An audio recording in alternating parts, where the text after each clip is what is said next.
எல்லோருக்கும் வணக்கம். என் பேர் முரளி. நான் மூலனூர் கிராமத்துலேருந்து பேசுகிறேன்.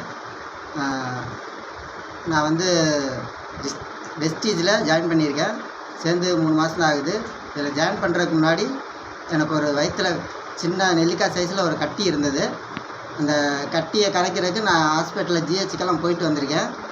ஆப்ரேஷன் பண்ணணும்னு சொன்னாங்க, ஸ்கின் எடுத்து பார்க்கணும்னு சொன்னாங்க. ஆப்ரேஷன் சொல்லும்போது எனக்கு பயம் வந்துருச்சு. அதனால் நான் எந்த ட்ரீட்மெண்ட்டுக்கும் போகலை.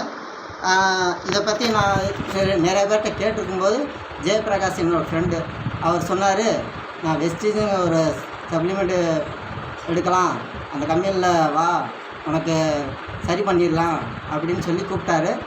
நானும் வந்தேன். மாரி சார்ங்கிற லீட்ரு வந்தாங்க புதுசாக எங்கள் வீட்டுக்கு. அப்போ அவங்க வந்து இந்த மாதிரி சப்ளிமெண்ட்டை பற்றி சொன்னாங்க. அப்போ தான் எனக்கு அறிமுகம். அப்புறம் வந்து சார் வந்து ஃப்ளக்ஸ் ஆயிலு அப்படின்னு ஒரு டேப்லெட்டு சப்ளிமெண்ட்டாக கொடுத்தாங்க. அப்புறம் அது என்ன பண்ணுன்னு நான் அவங்ககிட்ட கேட்டேன், இதோட தன்மை என்னன்னு. அவங்க எடுத்து டெமோ கொடுத்து காட்டினாங்க. என்னது தெர்மாக்கோல். தெர்மாக்கோல் வந்து எப்போவுமே மண்ணில் போட்டால் எத்தனை வருஷம் ஆனாலும் அது மக்காது. புகைச்சா கூட எரிச்சா கூட புகையுமே தவிர அது எரிஞ்சு போகாது. அப்பேற்பட்ட தெர்மாக்கோலையே கரைகிற அளவுக்கு ஒரு டெமோ காட்டினாங்க. அதை பார்த்து நான் நம்பி ட்ரீட்மெண்ட் எடுத்துக்கிட்டேன். ட்ரீட்மெண்ட் வந்து 3 மாதம்தான் ஆகுது.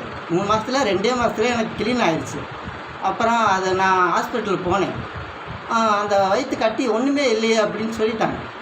எனக்கு தைரியம் வந்துச்சு. நானும் 2-3 பேர் சொல்லணுமே அப்படின்னு ஜெயபிரகாஷ் சார்கிட்ட ஐடியா கேட்டேன்.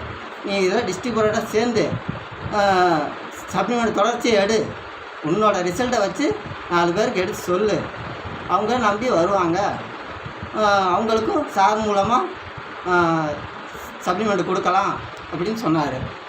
நானும் சரின்னு சப்ளிமெண்ட் இப்போ டிஸ்ட்ரிபியூட்டரோட சேர்ந்துருக்கேன். என்னோடய அடுத்த ப்ராப்ளத்துக்கும் நான் அவர்கிட்ட கன்சல்ட் பண்ணிக்கிட்டு இருக்கேன். அதனால் ஃப்ளக்ஸ் ஆயில் சாப்பிடுங்க. உங்கள் இது கொழுப்பு கட்டி ஏதோ எந்த ப்ராப்ளம் இருந்தாலும் சரி நம்பிக்கையோடு சாப்பிடுங்க, சரியாயிரும். Okay, thank you friends.